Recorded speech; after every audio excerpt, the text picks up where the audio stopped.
Andar kaya?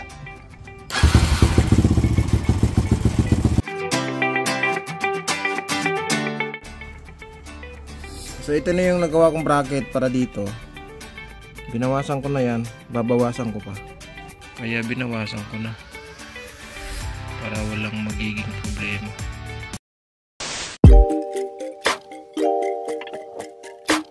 Yo, what's up everyone? It's me again, Albert Ryan, and welcome to my videos na naman.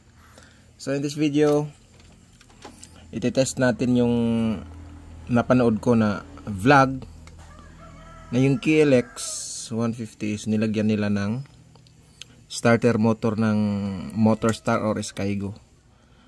Pero itong ginamit ko dito is sa Motorstar kong luma na nakatambay. Ayan oh.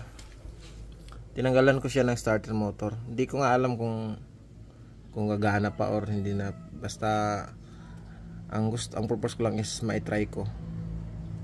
Ito nga pala yung gamit kong starter sa KLX. Ayan, ang brand niya is E-Power.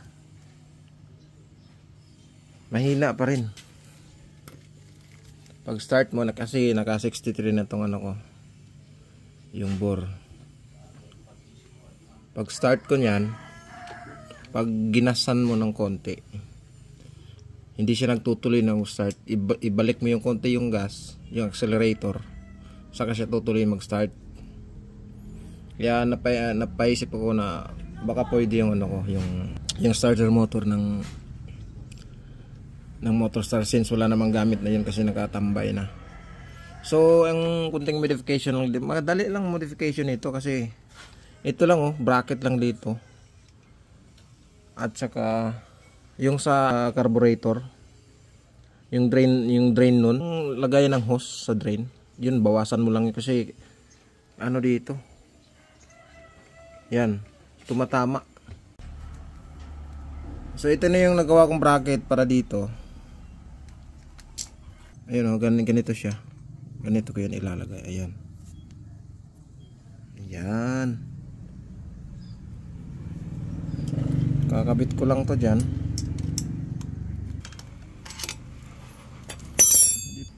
Tsaka ito.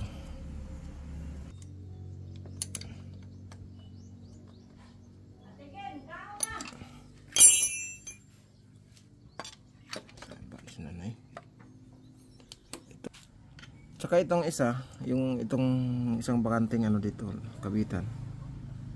Hindi ko na nilagay kasi wala nang marami pang gagawin eh. Pwede na to, hindi naman to ano na oh. Kahit tatakin mo, wala namang ano. Pwede na yan. Dito ko na kinabit yung ground. Ito yung sinasabi ko. Ito. Binawasan ko na yan, babawasan ko pa.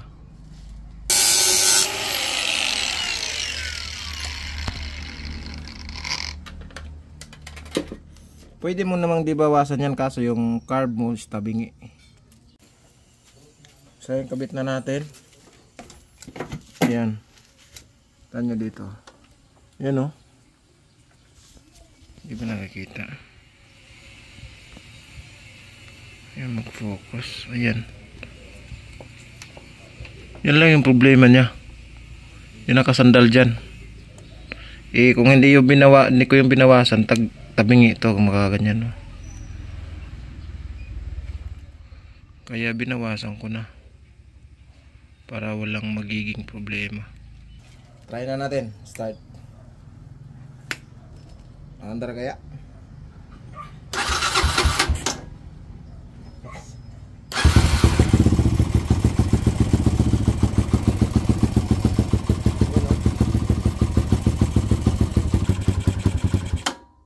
Try natin ulit.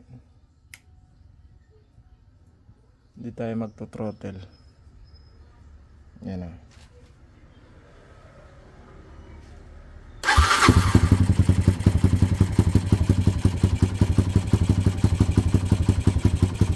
Okay siya, legit. Isa pa.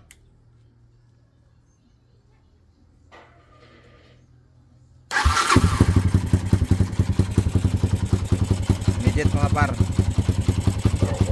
Sa mga naka-KLX dyan na hindi afford yung pitch bike, Siyempre maganda yung pitch bike. May pitch bike dito. Ayun oh.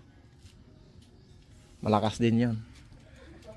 Ito kasi nakukuha mo lang to sa ano, sa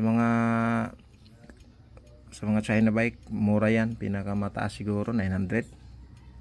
Yung pitch bike nasa 2.9. Wala pa yung shipping doon, ganun. So ayun, thank you for watching, and sana nakatulong.